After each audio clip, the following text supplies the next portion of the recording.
Sebenarnya dalam kehidupan kita banyak yang tersia-sia.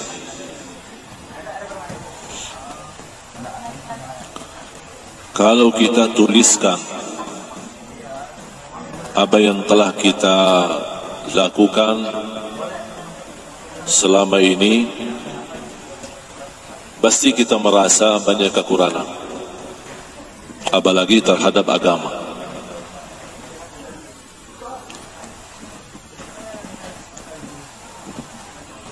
Nampaknya berat kalau kita menuliskan sehari-hari kita, apa yang telah kita lakukan dalam kebaikan maupun dalam dosa dan maksiat. Kita malas menulis atau tidak memperhatikan untuk menulis, atau buat apa untuk menulis.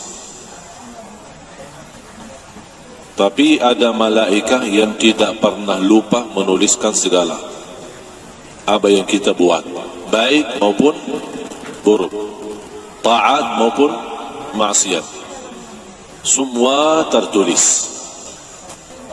Tidak ada satu langkah kemanapun, semuanya tertulis.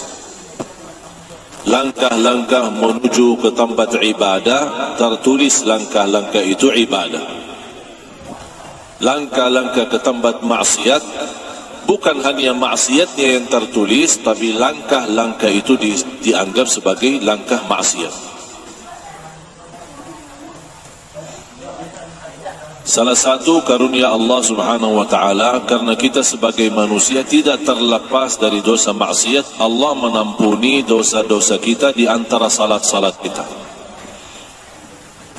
Subuh sampai zuhur diampuni dosa kita, zuhur sampai asar diampuni dosa di antaranya, asar sampai maghrib diampuni Allah dosa kita, maghrib sampai isya diampuni oleh Allah dosa kita, isya sampai subuh diampuni oleh Allah dosa kita.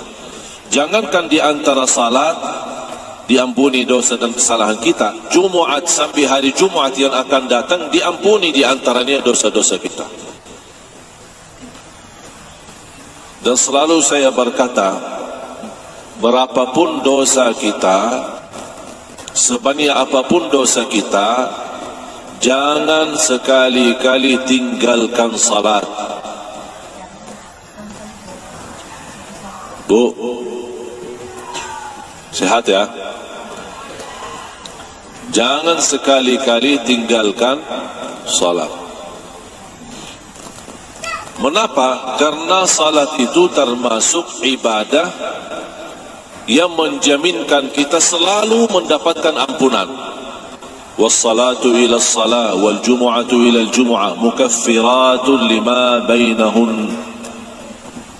Antara salat, antara dua Jumat diampuni dosa kita.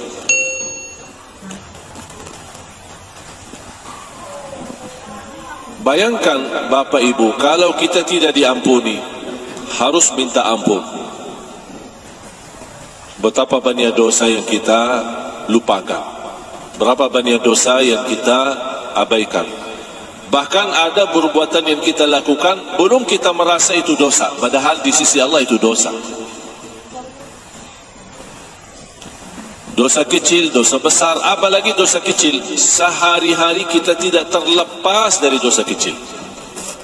Mata melihat, tangan menambil, telinga mendengar, kaki berlangkah. Ini semua bisa terjadi. Banyak dosa-dosa kecil, kalau bukan anugerah Allah Subhanahu wa ta'ala, terampuni dosa kita karena salat kita, ibadah kita berat.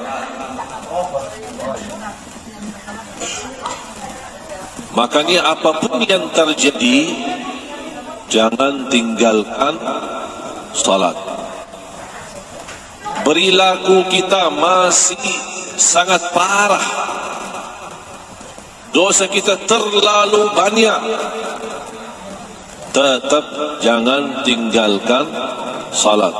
Tidak boleh ada bahasa, buat apa saya jaga salat, saya aja belum tentu orang baik.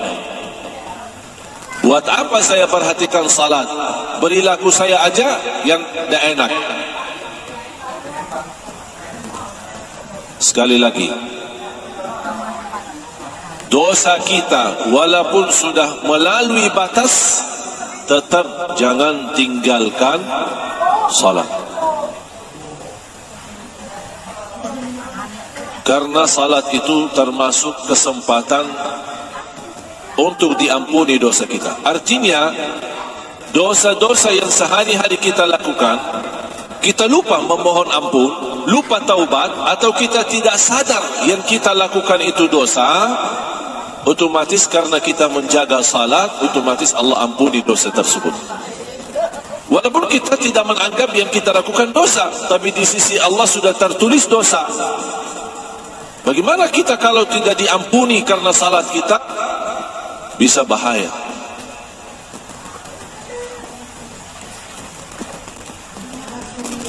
Gunung besar mulai dari batu kecil.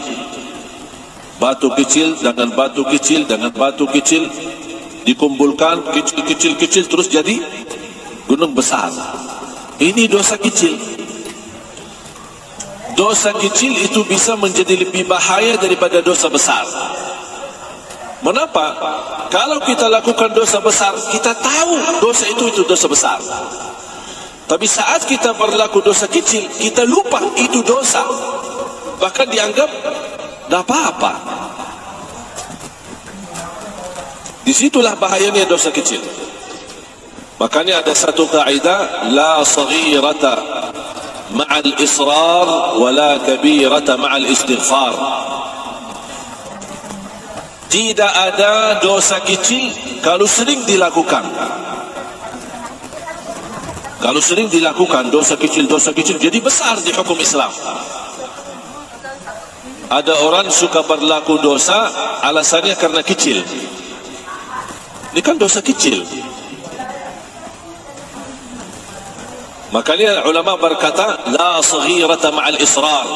Yang terulang berkali-kali bukan kecil lagi, sudah menjadi besar. Wala kabirata ma'al istighfar. Tidak ada dosa besar yang bisa melawan istighfar. Makanya bahagia seorang yang suka beristighfar.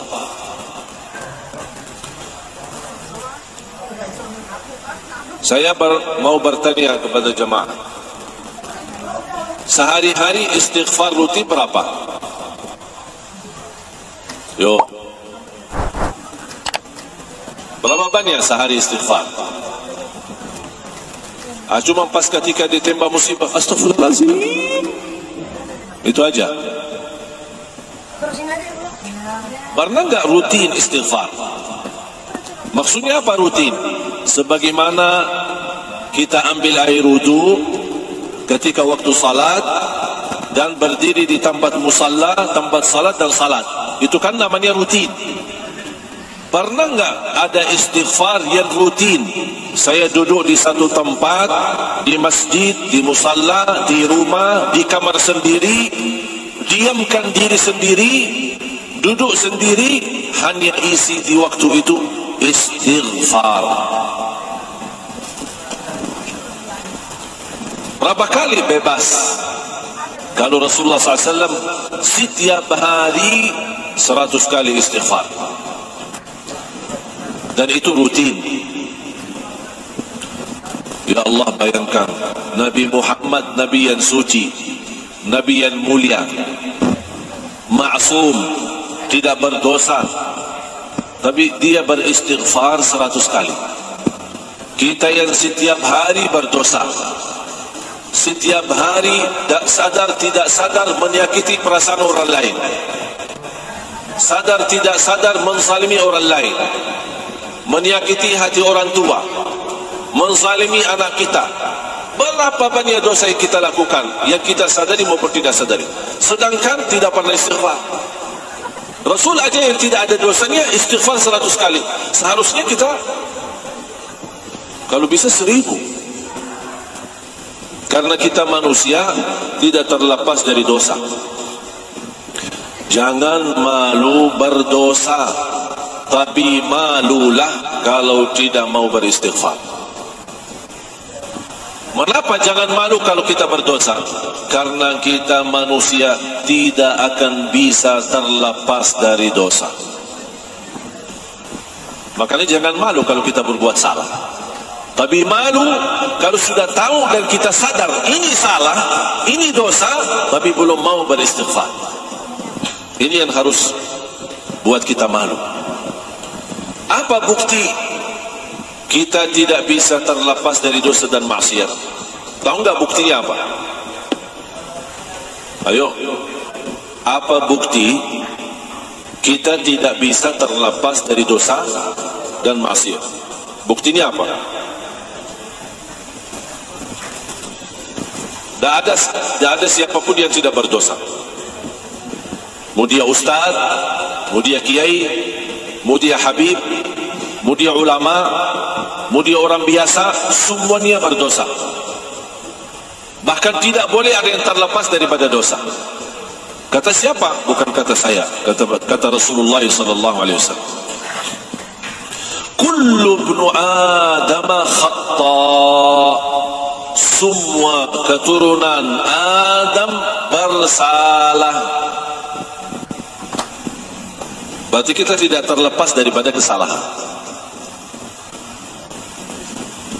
Itu sesuatu mau tidak mau pasti bersalah. Tapi ya Rasulullah, kalau kita memang semuanya harus bersalah atau tidak terlepas dari kesalahan, gimana solusinya? Wa khairul khatta'in at-tawwabun. Bukan persoalannya kita bersalah, tapi kata Rasulullah, yang terbaik di antara kalian yang bersalah, yang suka selalu bertaubat. Jangankan kita istighfar karena salah dan dosa kita, habis salat aja kita istighfar. Kira-kira berbuat salat itu perbuatan dosa atau salah? Salat itu dosa? Apa salat itu kesalahan? Terus kenapa habis salam istighfar? Kan habis salam kan astagfirullah, astagfirullah, astagfirullah. Kenapa? Kan disuruh istighfar karena dosa, istighfar karena salah. Dosa yang kita sadari maupun kita tidak sadarkan. Terus kenapa kita habis salat suruh istighfar? Hah? Belum khusyuk. Karena kita sebagai manusia tidak terjamin sempurna salat kita. Kurang khusyuk, tercampur riya, lalai dalam salat, was-was. Kadang-kadang salatnya buru-buru, tidak jelas bacaannya, pasti dalam sujud sup. Apaan sup kita? Setahu saya subhanallah, subhan rabbiyal a'la wa bihamdihi. Saya dengar samping saya pas ada orang sujud, subhanallah. Ya Allah, buru-buru ini.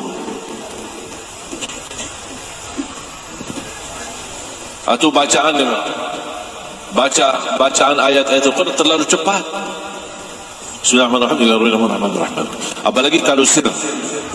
Kalau jahat masih kita bisa. Kalau sir,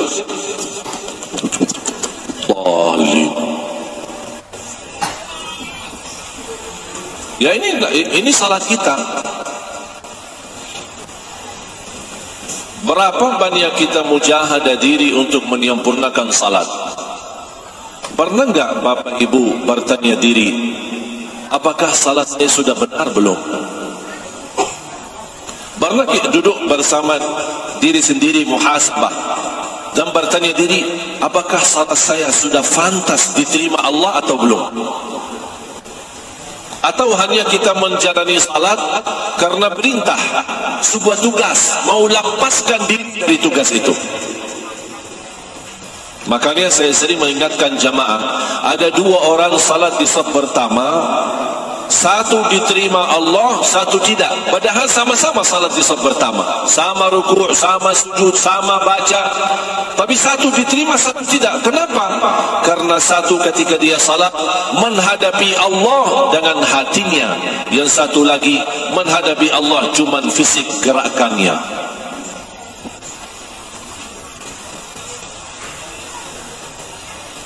Apalagi kalau kita masuk masjid, melihat orang-orang yang sedang salat sunnah qabliyah atau salat tahiyatul masjid.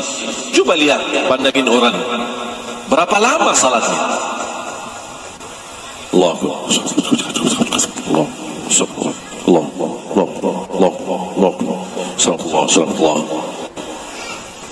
Saya bayangkan mau baca secepat-cepatnya baca Al-Fatihah, dia sudah selesai satu rakaat, saya belum selesai suratul Fatihah.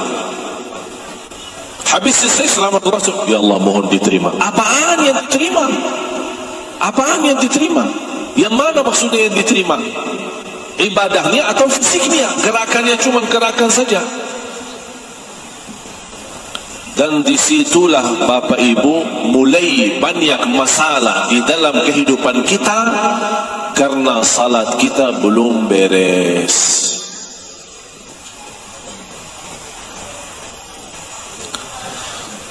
Beda orang yang mendengar panggilan Allah muazzin, ketika dia mendengar Allahu Akbar, tertutup hatinya, melepas segala urusan, segera ambil air wudu, datang melaksanakan ibadah.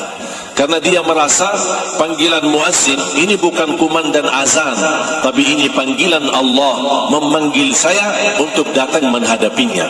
Dan saya cinta kepada Allah, makanya ketika mendengar azan tersentuh hatinya dan dia lepaskan segala kerjaannya. Makanya salatnya dia jauh lebih nikmat daripada orang yang hanya datang pas ketika ada waktu dia melaksanakan salat. Tapi kalau lagi sibuk, tercepat macet, atau lagi belanja di Tanah Abang, tak apa-apa, nanti aja salatnya. Gampang. Saya ingat ayah saya tidak pernah marah sama saya, apalagi mau mukul, kecuali ada dua: telat salat dan belum setor hafalan. Marahnya bukan main. Ketika saya berlindung kepada ibu saya, berdiri di belakang ibu saya, supaya saya tidak mau dimarahi sama ayah saya, langsung ibu saya bertanya, salah kamu apa? Tadi telat masbuk. Bukan tidak salah sama sekali. Bagaimana orang yang tidak salah? Ini masbuk, bukan tidak salah sama sekali. Ayah saya marah. Ketika saya jelasin sama ibu, karena tadi saya masbuk, kata ibu saya, oh kalau urusan salat saya tidak ikut campur, itu urusan sama ayahmu. Dah mau bela, dah mau tahu. Kira-kira bagaimana kondisi kita membangunin anaknya ketika bangun subuh? Anak-anak kita sudah dibiasakan. Alasannya masih kecil pak, sudah SMP masih kecil pak, sudah SMA masih kecil pak, belum terbiasa. Tapi cuma kalau dibangunin jam sekolah, aduh marahnya luar biasa. Ayo ini telat, ini sekolah, ini apa ini? Ribut di rumah. Diperhatikan, nah sudah makan nak, ayo makan ya, biar sehat ya, biar tidak masuk angin ya. Tapi ingatkan dia, sudah salat nak, ayo jaga salat ya, biar tidak masuk neraka ya. Kalau yang dibahas masuk angin, masuk nerakanya dilupakan.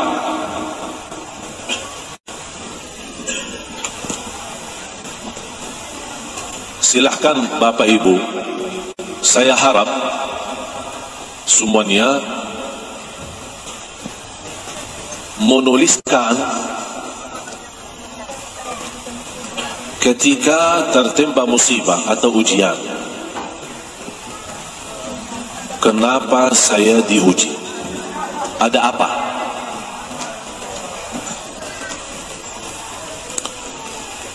Dan periksa salatnya. Periksa salatnya. Oh ternyata sering masbuk, sering tertinggal salat, sering ketiduran salat subuh, sering ketiduran salat isya, capek, habis maghrib tidur, bangun subuh, isya belum. Atau sering jamak tanpa alasan. Kenapa jamak? Karena lagi sibuk belanja. Jadi zuhur tidak bisa dapat waktu. Kapan salat zuhur? Nanti sama asar. Kalau terjadi seperti ini, itulah sebabnya kita diuji.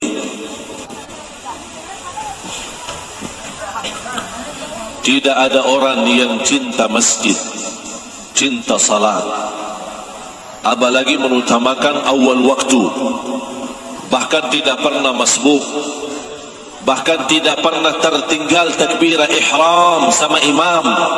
Wallahi bapak ibu tidak akan sama orang yang suka masbuk, apalagi yang tertinggal salatnya. Tidak mungkin sama di sisi Allah orang yang datang sebelum azan ke masjid, karena dia tidak menunggu dipanggil. Dia datang duluan karena dia tahu waktu salat, dia standby di masjid. Karena menurut seorang ulama berkata, al-azanu nida'un lil ghafilin. Azan itu panggilan untuk orang yang lalai hatinya. Makanya orang yang suka lalai dipanggil Allahu Akbar, Allahu Akbar, supaya sadar, jangan lalai, sini datang. Tapi kalau orang yang tidak pernah lalai, tidak pernah dipanggil, dia sudah datang duluan. Orang yang datang sebelum azan, orang yang datang saat azan, orang yang datang sesudah azan, orang yang tidak pernah tertinggal takbirah ihram bersama imam, sama yang masbuk atau yang telat salat, tidak mungkin sama di sisi Allah. Bahkan tidak mungkin sama di dalam surga Allah. Tidak bisa sama. Kalau semuanya sama, berarti Allah tidak adil. Dan tanda keadilan Allah, orang yang berlaku baik akan dibalas yang lebih baik. Makanya jangan heran kalau ada orang posisinya di surga di derajat tinggi, ada satu lagi padahal sama-sama di satu masjid, tapi kok beda. Satu derajat di dalam surga, perbedaannya seperti antara bumi dan langit. Itu satu derajat. Bedanya, jauhnya antara bumi dan langit. Berarti naik satu derajat seperti naik dari bumi ke langit. Aduh, jauhnya. Ini padahal jemaah saya, teman saya, kok bisa jauh dia? Kenapa dia bisa jauh dan tinggi? Karena dia datang lebih duluan daripada saya. Dia bisa mempertahankan diri tidak terlepas dari takbiratul ihram. Dia tidak pernah tinggalkan, jangan salat wajib, salat sunnah, qabliyah, ba'diyah saja tidak pernah tertinggal. Dan itu mereka tidak akan sama di sisi Allah. Walaupun sama-sama baik, jaga salat 5 waktu, cukup enggak? Cukup. Menjalani kewajiban, tidak ada sunnah qabliyah, ya terserah. Tidak ada sunnah ba'diyah, boleh. Tidak ada qiyamul lail, salat malam, ya bisa. Cukup dengan 5 waktu, terjamin insyaAllah kalau kita jaga sebaik-baiknya, terjamin masuk surga. Tapi persoalannya bukan masuk surga. Di mana nanti saya ditempatkan di dalam surga? Sama enggak sama Nabi Muhammad? Sama enggak sama orang-orang yang saleh? Tidak mungkin sama. Makanya jamaah sekalian, tolong jaga salat. Bukan saya maksud jaga salat, bukan berarti Bapak Ibu tidak salat. Saya tahu Bapak Ibu orang yang suka salat. InsyaAllah istiqamah menjaga salat. Tapi yang saya maksud jaga salat, artinya perbaiki hubunganmu sama Allah lewat salat. Coba masing-masing tunjukkan cara yang terbaik kepada Allah dalam salatnya. Misal, ada yang bisa tunjukkan kepada Allah melalui salat, ya Allah, saya mulai hari ini insyaAllah tidak akan terlepas takbiratul ihram bersama imam. Saya tidak mau telat lagi. Ada orang yang bisa menunjukkan yang terbaik, saya tidak akan terlepas daripada salat jamaah. Walaupun bagi wanita tidak wajib salat berjamaah di masjid, tapi pasti tidak akan sama di sisi Allah wanita yang selalu mengutamakan waktu salat waktu di awal waktu sama wanita yang suka menunda salat seenak-enaknya. Tidak mungkin sama di sisi Allah. Tapi seandainya kalau wanita mendapatkan kesempatan salat berjamaah, dia mendapatkan pahala yang sempurna di sisi Allah. Mulai hari ini saya mohon kita perbaiki diri kita dalam salat.